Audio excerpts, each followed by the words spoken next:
왕이 대답하여 벨드사살이라 이름한 다니엘에게 이르되 내가 꾼 꿈과 그 해석을 네가 능히 내게 알게 하겠느냐? 왕이 물으신 바 은밀한 것은 지혜자나 술객이나 박수나 점쟁이가 능히 왕께 보일 수 없으되 오직 은밀한 것을 나타내실 이는 하늘에 계신 하나님이시라.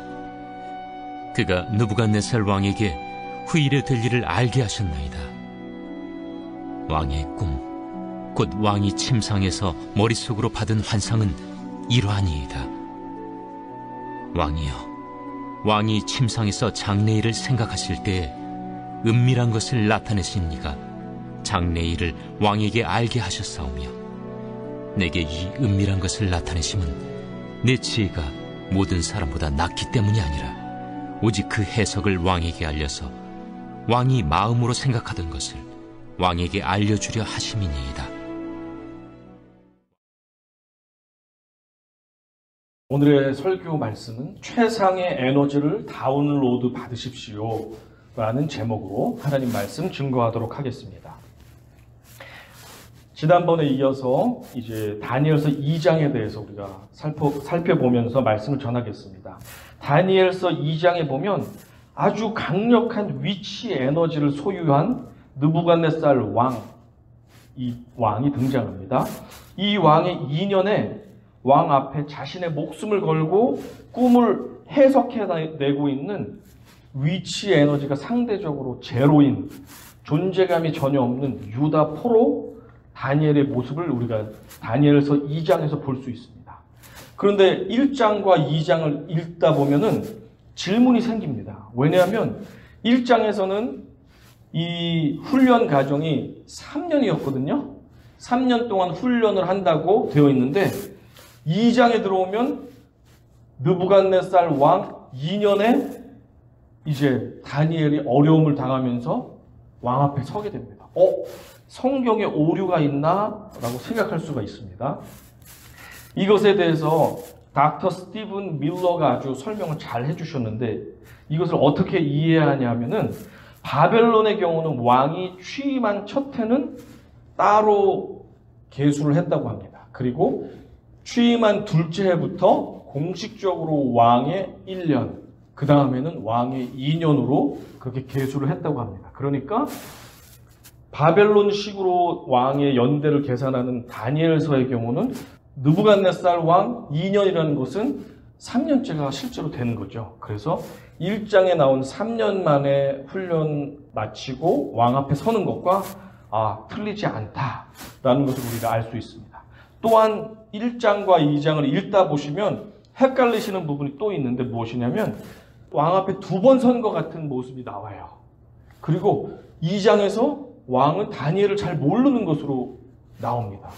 실제로는 다니엘서 1장은 다니엘서 전체의 개론이고 또 요약입니다. 그래서 일단 개론을 한 다음에 2장부터 시작을 하기 때문에 1장의 왕 앞에 서는 것과 2장의 왕 앞에 서는 것은 사실은 같은 내용이다. 훈련을 3년 마치고 갑자기 왕의 꿈을 전문 지혜자들이 해석을 못함으로 말미암아 아직 준비가 안 된 다니엘과 친구들이 갑자기 왕 앞에 3년 만에 서게 된 거예요.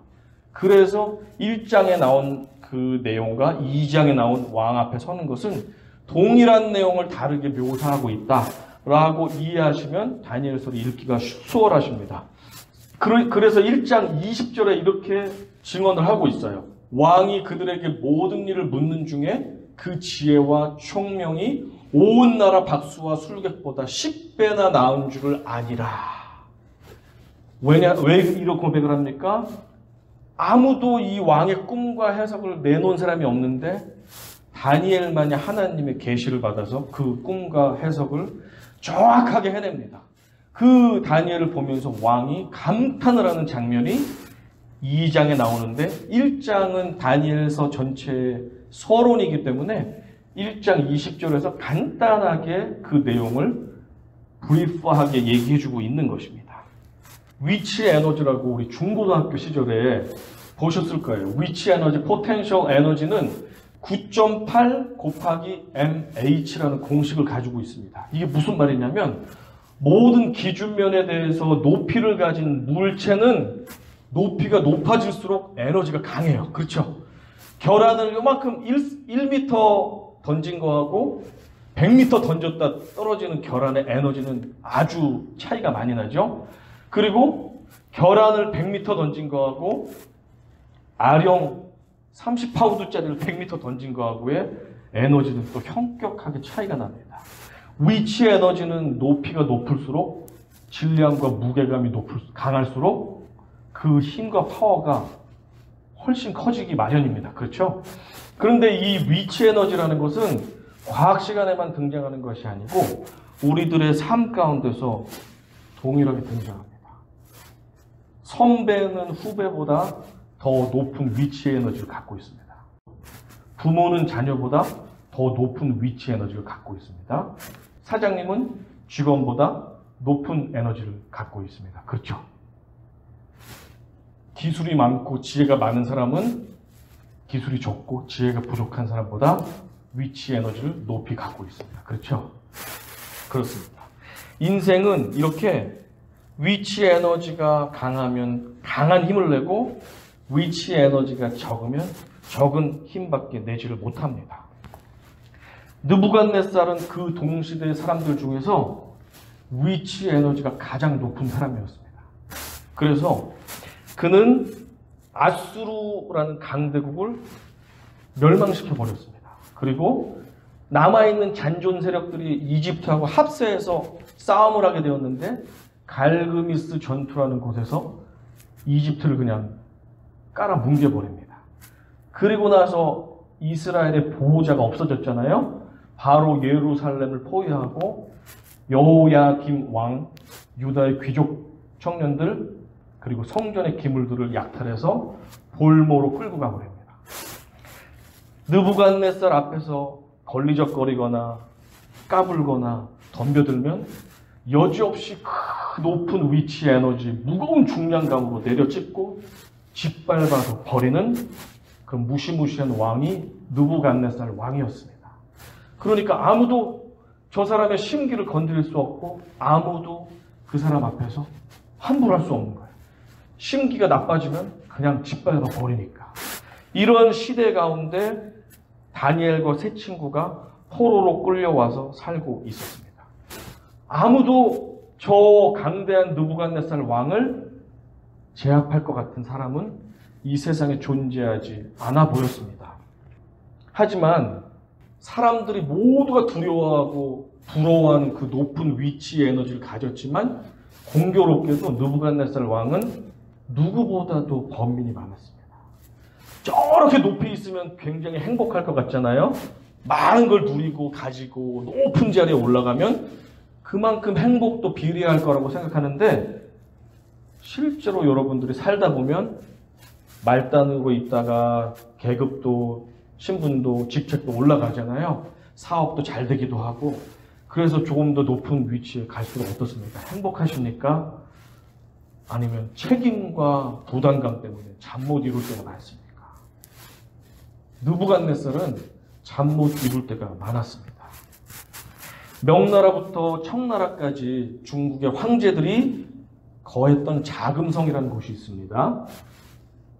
중국에 가보시면 자금성이 너무 커가지고 걸어 다닐 수가 없을 정도로 크잖아요. 경복궁은 아주 그냥 방 하나 정도 되는 수준으로 그렇게 자금성이 큰데 자금성에는 나무가 한 그루도 없어요. 왜 그런지 아십니까? 황제들이 저 나무를 보면 자객이 숨어 있는 것 같다는 거예요. 불안해서 잠을 못 잔다는 거예요. 누가 내가 자고 있을 때 내 목을 베어갈지 알지 못한다는 거예요. 그래서 황제들이 저 나무를 다 잘라내 버리라고 명령을 했대요. 그래서 자금성에는 나무가 단 한 그루도 황제 시대에 없었다라고 말합니다. 그 높은 자리에 그 강한 권력을 갖고 있지만 자기도 아는 거죠. 자기도 남의 자리를 그렇게 짓밟고 나와서 차지했잖아요. 결국엔 나도 힘이 빠지면 누군가가 내 자리를 짓밟고 올라갈 것이라는 사실을 느부갓네살은 아마도 알았던 것 같아요. 그래서 잠을 자도 잠을 이루지 못합니다. 오늘 성경 말씀에 보면 2장 1절과 2절에 꿈이라고 나온 단어가 있어요. 그 꿈의 원 단어를 보면 할롬인데 할로모트라는 복수형으로 되어 있어요. 그러니까 복수형이 쓰였다는 것은 꿈을 하나 꿨다는 게 아니고 여러 개를 꿨다는 이야기잖아요. 느부갓네살은 아마도 밤마다 나라 걱정, 자신의 그런 자리가 뺏길까 하는 걱정, 누구 친인척이나 부하로부터 살해당할 것 같은 걱정, 여러 가지 염려 때문에 꿈들을 꾸게 되었고 잠을 이루지 못했습니다. 그리고 그 당시에는 특별히 바벨론은 마르둑이라는 수호신이 있었어요. 왕은 그 수호신의 인간 대리자예요. 개념이. 내가 대단한 게 아니라 우리 수호신 밑에서 수호신의 뜻을 행하는 게 왕과 황제의 역할인데, 꿈을 꿨다는 것은 우리의 수호신이 나에게 이 국가의 미래와 앞날을 가르쳐주는 계시가 되는 거예요. 그러니까 옆에 지혜자들을 앉혀놓고 빨리 지혜를 발휘해라, 꿈을 해석해라 하는 게 노상 이 고대 시대에서 하던 일인데, 이 느부갓네살이 꿈을 꿨고 여러 꿈에 시달리는데 3절부터는 이제 꿈이 단수로 나옵니다. 이제 해결되지 않고 해석되지 않는 단 하나의 단수의 꿈을 해석하기 위해서 번민합니다. 그러다가 지혜자들에게 내 꿈을 알아맞혀 내고 그 해석까지도 나에게 제시해라. 그러면 상을 주고, 그러지 못하면 너희 집을 어떻게 한다 그러냐면 5절 너희를 갈기갈기 찢어버리고 너희 집을 거름더미로 만들겠다 라고 말씀합니다. 그죠? 5절 한번 보여주세요. 몸을 찢어발져버리고 너희 집을 거름더미로 만든다고 하는데, 이것은 무슨 말이냐면, 조금 더 직설적으로 말하면 너희 식구들을 다 찢어서 죽여버리고 너희 집을 똥무더기 쓰레기 무더기로 만들겠다. 폐가 망신시키겠다. 내가 꾼 꿈과 해석을 동시에 가져와라 라고 명령을 합니다. 어때요? 여러분들 중에 조금 민감한 분들은 누가 꿈을 꿨다 그러면 대충 이런 내용이겠구나 하는 거 알 수 있죠? 우리도 적어도 꿈에 돼지들이 왕창 나왔어요. 아니면 꿈에 집이 불이 나는 꿈이 나와요. 그러면 일단 이것은 좋은 꿈이구나 라는 거를 그냥 알잖아요. 경험적으로. 그렇죠? 그러니까 이 박사들은 아주 머리가 비상하고 이런 부분을 연구를 하다 보니까 대충이라도 실말이라도 들으면 그럴듯하게 살을 붙여가지고 이 나라의 기륭 화복을 이야기해 줄 수 있잖아요. 그런데 이 정신 나간 왕이 난폭해져가지고 내가 무슨 꿈을 꿨는지 내놔. 그리고 해석도 내놔. 안 그러면 다 죽여버리겠다 하니까 박사들이 기겁을 하는 겁니다. 결국엔 세 번째 꿈을 알려주셔야지 우리가 대답합니다. 우리 말씀에 한번 보실까요? 11절. 왕께서 물으신 것은 어려운 일이라 육체와 함께 살지 아니하는 신들 외에는 왕 앞에 그것을 보일 자가 없나이다 한지라. 이 말에 바벨론 왕 느부갓네살의 머리 뚜껑이 어떻게 됐어요? 뚜껑이 열려버렸어요. 왜 이 말에 뚜껑이 열려버렸냐면은 그 지혜자들, 점장이들, 박수 이런 사람들은 뭐냐면 자신의 신들을 신통해가지고 신의 계시를 통역도 해주고 말해주고 미래를 제시해줘야 되는데 지금 자기네들 고백하는 거예요. 죽여버린다 하니까 사실은 우리가 신통하지 않습니다. 이것은 신밖에는 못 알아내는 영역입니다 라고 말하는 거예요. 그러니까 왕이 어때? 지금까지 신하고 친밀하고 신의 계시를 막 해석도 하고 영매를 막 하고 온갖 신의 계시를 막 전해준다고 해놓고선 죽여버릴 테니까 빨리 뜻과 꿈을 내놓으라고 하니까 이제 실토로 하는 거예요. 그것은 신들만 하지 우리들은 못해요. 사실 우리들은 가짜였어요 라는 말을 돌려서 말하는 거예요. 그러니까 왕이 뚜껑 열려가지고 이놈들 다 전국에 있는 지혜자들을 죽여버려라 라는 명령을 내렸고, 그 전국에 있는 지혜자들 중에 다니엘과 세 친구도 3년의 훈련은 받았죠. 아까 처음에 말씀드린 대로 3년 동안의 훈련은 받았으나 아직 왕 앞에 서서 최종 심사를 통과하지는 못한 상태인데 다 상관없이 다 죽여버리라는 거예요. 후보생들까지. 이러한 곤란한 시간이 되었습니다. 때마침 우연하게 다니엘이 근위 대장 아리옥을 마주치게 됩니다. 그런데 하나님의 지혜와 담대함이 가득했던 다니엘이 아리옥에게 또 지혜롭고 슬기로운 말로 이야기를 합니다. 그러니까 아리옥이 그냥 상관없이 왕의 명령이니까 죽이면 되잖아요. 그런데 아리옥이 다니엘에게 지금까지 있었던 자초지종을 설명해 줍니다. 왕이 꿈을 못 꾸고 잠을 못 자고 이러다가 지혜자를 다 불렀는데 지혜자들이 아무도 그것을 해결해 주는 사람이 없어서 죽이라는 명령을 내서 내가 왔어 다니엘아. 너도 죽여야 되는데 어떡하지? 아마 이렇게 한 것 같아요. 그런데 우리가 1장에서도 보다시피 하나님께 뜻을 정한 사람들은 하나님께서 은혜와 긍휼을 입혀주시잖아요.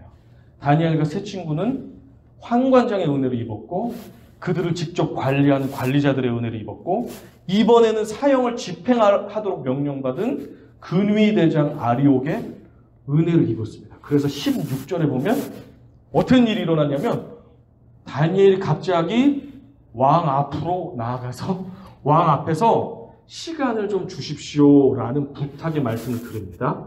그런데 이 왕이 다니엘을 또 좋게 봐요. 정말 신기하죠. 하나님 앞에 뜻을 정하고 온전하게 서가는 사람들에게는 하나님의 은혜를 베풀고 돕는 사람들을 보내주시는데 이 난폭한 왕까지도 다니엘에게 시간을 줍니다. 시간을 줘요. 그런데 아이러니하게 전국에 내노라는 지혜자들이 다 모였었잖아요. 맨 처음에. 그때 이들이 왕이시여 시간을 달라고 했어요. 그때 왕은 뭐라고 대응하냐면은 너희가 지금 시간을 벌려고 하느냐? 빨리 꿈 내용과 해석을 가져와라. 안 그러면 다 죽여버리겠다.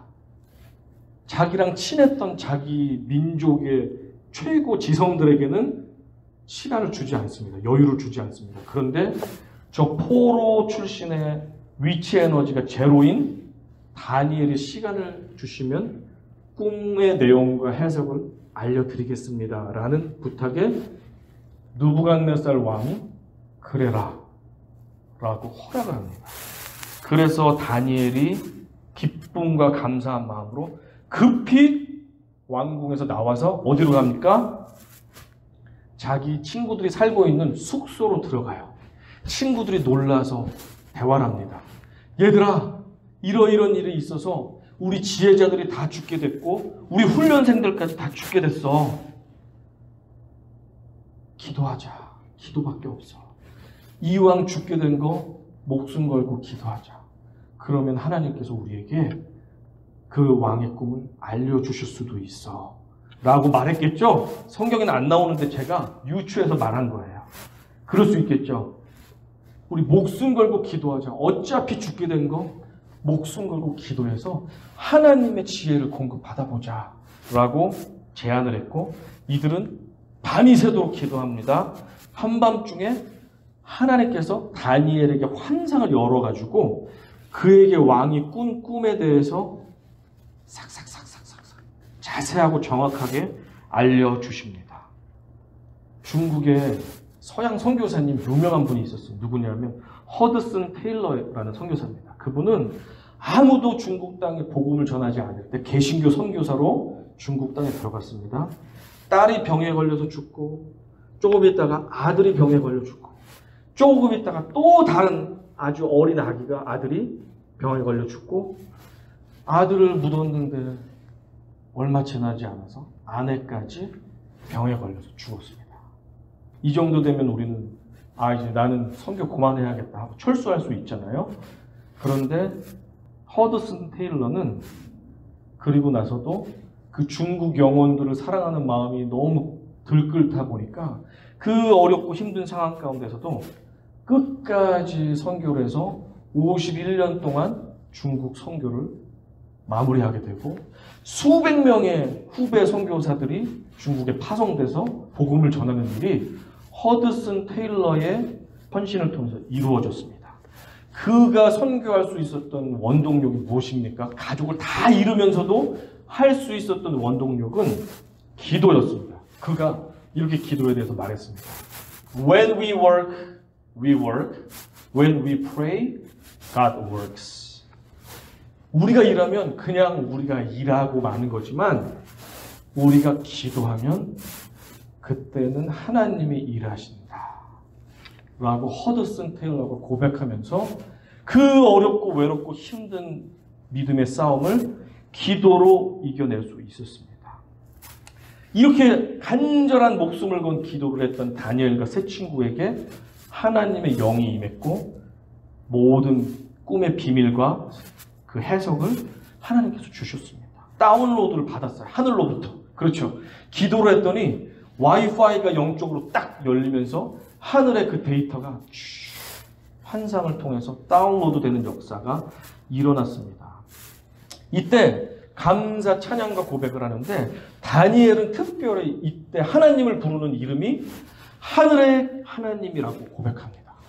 아마도 다니엘은 느부갓네살이 저 꼭대기 높은 권세에 있었지만 그럼에도 불구하고 하나님의 그 위치는 이 꼭대기 정도가 아니라 저 하늘 꼭대기 위에 있구나.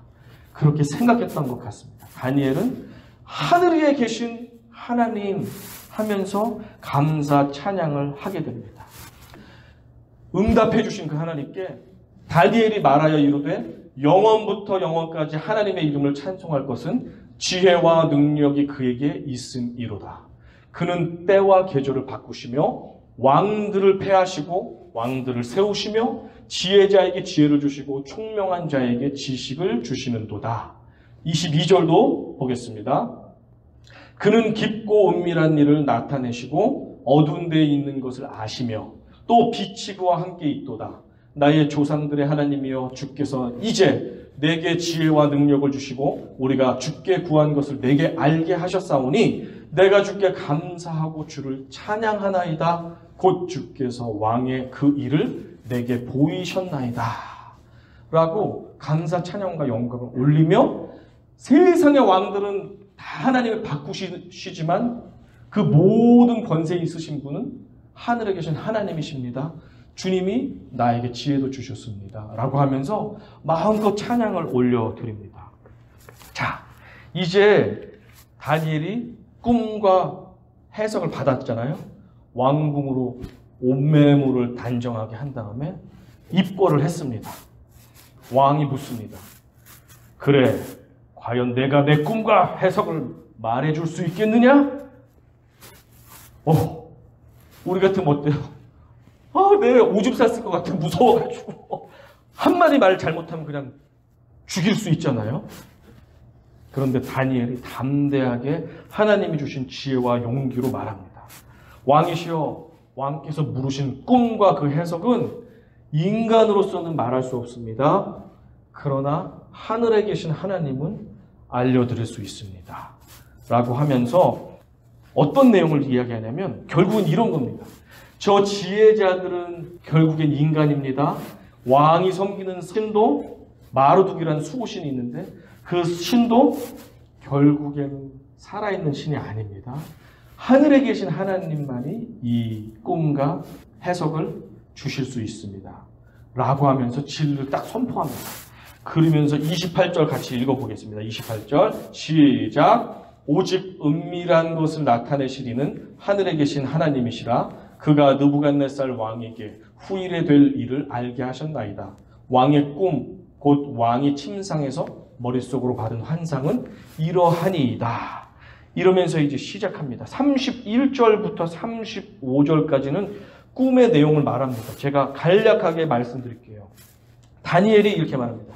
왕은 간밤에 꿈을 꾸셨는데 그 꿈에는 거대한 신상이 나옵니다. 그 빛과 광채가 너무너무 화려해서 눈을 뜰 수 없을 정도로 무시무시하고 무서운 신상이었습니다.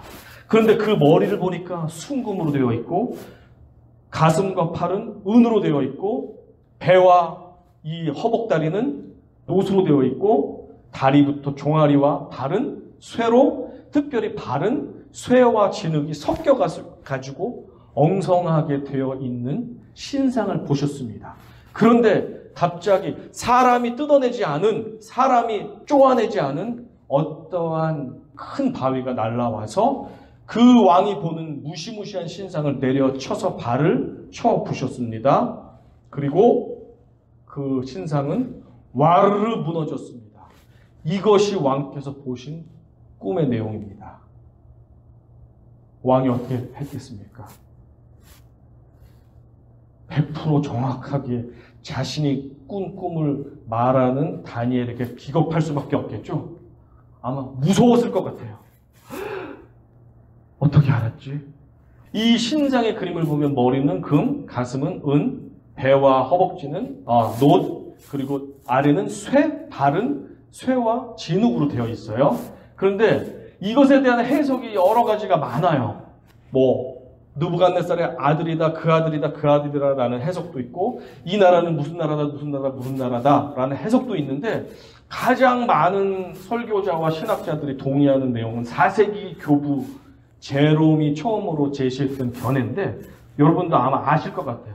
머리는 바벨론을 의미하고, 중간 가슴과 두 팔의 제국은 메데 페르시아 제국을 의미하고, 그 다음에 세계를 정복하는 배와 넓적다리 놋은 그리스, 알렉산더 제왕이 정복한 그리스, 그리고 나머지 종아리부터 발까지의 제국은 로마를 의미한다, 상징했던 것이다. 그것을 앞날을 예언한 것이다. 이렇게 해석을 합니다. 이게 보편적인 해석이고 저도 그냥 이게 가장 바람직하다고 생각합니다. 이렇게 볼 수 있는데 1차적으로는 이런 해석이 될 수 있는데 궁극적으로 하나님께서 이 바벨론 왕을 통해서 이 신상 그리고 손대지 않은 누구도 깎지 않은 자연스러운 바위가 나와서 이 신상을 나와서 그 다음에 발에 쇠와 철로 만들어진 견고하지 못한 저 발을 날라와서 때려서 결국엔 신상이 이렇게 와장창 무너지게 되고 저 때렸던 돌이 어떻게 되냐면 바위가 갑자기 온 천지 만물을 가득하게 채우는 그런 산이 돼요. 이게 무엇이냐고 하냐면 다니엘에 의하면 이것은 하나님의 나라가 여러 왕들의 제국들 끝에 결국엔 하나님의 나라의 돌이 나와서 인간 제국을 다 무너뜨리고 하나님 나라가 완전하게 세워진다.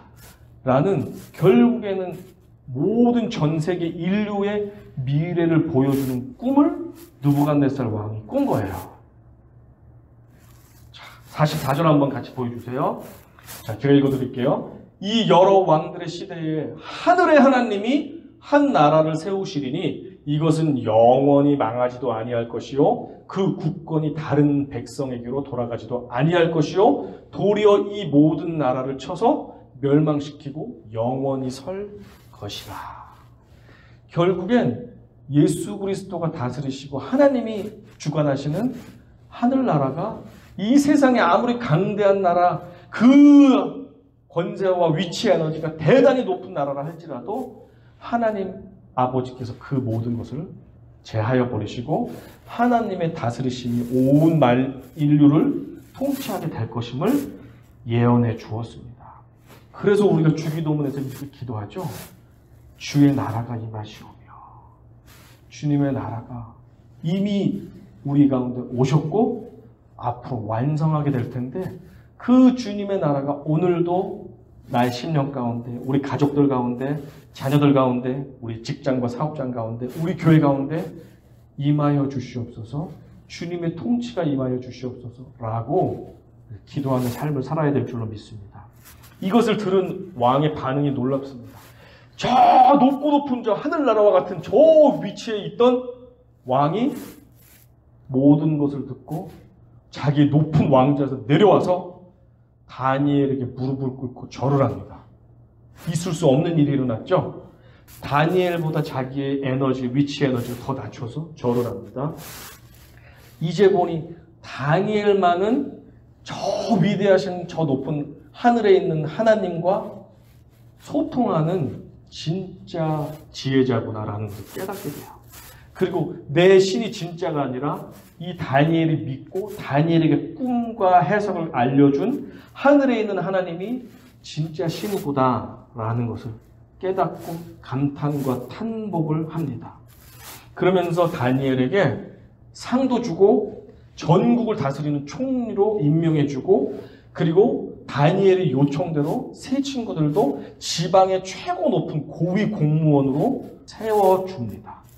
포로 출신의 다니엘과 친구들은 존재감은 하나 없고 위치 에너지는 제로지만, 그렇지만 무한하신 위치 에너지와 권세를 가지고 계신 하나님 아버지께 접촉하는 법을 알았어요. 그들은 언제든지 기도로 와이파이를 열어가지고 하나님의 그 지혜와 권능과 영을 공급받을 수 있었습니다. 이 비결을 알고 있었기 때문에 다니엘은 지금 죽을 위기에 있었잖아요. 그냥 여차하면 사형당할 위기였는데 하나님께서 모든 것을 뒤집어 주셔서 사형이 아니라 나라의 총리가 되었고 지방의 관리가 되었고, 다니엘과 친구들 덕분에 그 사실은 거짓 지혜자죠. 지혜자들이 생명을 구제받을 수 있었어요. 죽지 않게 되었고, 그리고 다니엘과 친구들이 온 전국을 다스렸을 때 어떻습니까? 바벨론의 입법, 사법, 행정 체제가 선한 영향력으로 바뀌게 되었을 것입니다. 그리고 천대받고 업신여기던 유대 포로들의 인권과 그런 삶이 훨씬 좋아졌을 것입니다. 왜냐하면 총리와 지방 관리들이 다 유대 사람 출신인데 그들이 고통받는 것을 다니엘이 우선적으로 개선하고 고쳤을 것이 분명합니다. 우리의 인생도 이렇게 되기 원합니다. 비록 우리가 이 세상에서 또 미국 땅에서 위치의 에너지도 별로 없고 존재감도 없는 이민자의 인생을 살고 있을 수도 있어요. 그렇죠? 어디서 우리를 알아주지도 않고 영어도 능숙하게 하지 못한다고 몇 번 듣다가 무시하기도 하고 업신여기는 사람들도 있을 수 있습니다. 하지만 상관없습니다. 우리가 사는 이유와 목적과 세팅은 비록 이 땅 미국에서 살고 있지만 우리의 진짜 본질적인 세팅은 하늘나라 시스템에 맞춰져 있기 때문에 그렇습니다. 이 땅에서는 높은 위치 에너지, 높은 높이와 질량을 가질수록 파워를 내고 힘을 내지만 하나님 나라의 위치 에너지는 정반대입니다. upside down, 정반대입니다. 하나님 나라의 위치 에너지는 높이가 낮을수록 우리 심령의 질량이 가난할수록 그 하나님 나라의 에너지는 더 커집니다. 마태복음 18장 4절은 이렇게 고백합니다. 예수님께서 이렇게 고백합니다. 그러므로 누구든지 이 어린아이와 같이 자기를 낮추는 사람이 천국에서 큰 자니라. 누구든지 높아지고 싶거든 다른 사람을 섬기는 자가 되라. 하나님 나라의 위치 에너지의 법칙은 세상 위치 에너지의 법칙과 완전히 정반대예요. 낮게 섬기고 겸손한 사람이 하나님 나라에서 제일 높고 강한 사람입니다. 우리는 나그네로 살고 있습니다. 많은 사람들은 그럼에도 불구하고 저 위치에 좀 올라가 보려고 애를 쓰고 기를 씁니다. 그렇죠? 그러나 결국 그럴 필요가 없습니다. 제가 부목사를 처음 하던 그 시절에 담임 목사님하고 대화할 일이 있었는데 그 전에는 나는 언제 저렇게 높은 담임 목사님 한번 해보나 이런 생각이 있고 동경을 했었습니다. 부럽다, 대단하다. 카리스마도 있는 것 같고 파워도 있는 것 같고 사람들이 아멘하고 막 은혜도 받는 것 같고 굉장히 부럽다 했는데 그때 이 담임 목사님께서 저에게 개인적인 이야기를 하면서 담임 목사한테 너무 힘들다는 얘기를 하는 거예요. 누구도 말을 안 듣고 내 뜻대로 될 수 있는 것도 없고 몸은 편할지 모르지만 마음은 너무너무 힘들다고 하면서 그런 얘기를 들으면서 제가 깨달았습니다. 올라갈수록 능력과 파워를 가질수록 행복할 줄 알았는데 결국 그것만은 아니구나 라는 것을 제가 그때 깨달은 적이 있습니다. 우리는 이 땅에서 위치 에너지도 없고 내놓으라 할 것도 없습니다. 그러나 하나님 나라의 법칙대로 낮아져서 다른 사람을 나보다 낮게 여기고 세상의 권력과 욕망 쫓아가지 않고 오히려 내가 가진 건 나누고 베풀고 섬기고 격려해주고 함께 기뻐하고 나아갈 때 그곳이 바로 하나님의 나라가 임한 곳이 될 것입니다. 그 가정이 바로 하나님이 기뻐하시는 가정이 될 것입니다. 그 교회가 하나님이 통치하시는 하나님 나라, 하나님의 교회가 될 것입니다. 최상의 위치 에너지를 기도를 함으로 말미암아 하나님을 붙잡음으로 말미암아 다운로드 받으셔서 오늘도 승리하시는 우리 모두가 되기를 간절히 축원합니다. 아멘. 찬양으로 하나님께 영광 올려드리겠습니다.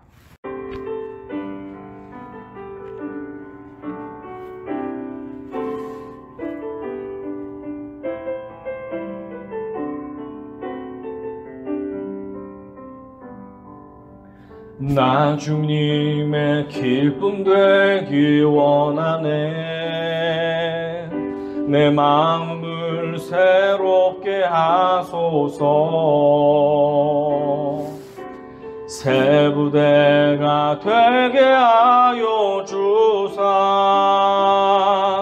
주님의 빛 비추게 하소서. 내가 원하는 한 가지 주님의 기쁨이 되는 것. 내가 원하는 한 가지 주님의 기쁨이 되는 것. 겸손히 내 마음 드립니다. 나의 모든 것 받으소서. 나의 마음 깨끗게 씻어주사. 주의 길로 행하게 하소서. 내가 원하는 한 가지 주님의 기쁨이 되는 것. 내가 원하는 한 가지 주님의 기쁨이 되는. 겸손히 내 마음 드립니다. 겸손히 내 마음 드립니다. 나의 모든 것 받으소서. 나의 마음 깨끗게 씻어주사. 주의 길로 행하게 하소. 내가 원하는 한 가지, 내가 원하는 한 가지 주님의 기쁨이 되는 것. 내가 원하는 한 가지 주님, 우리 전심으로 고백하겠습니다. 주님 받아주세요. 내가 원하는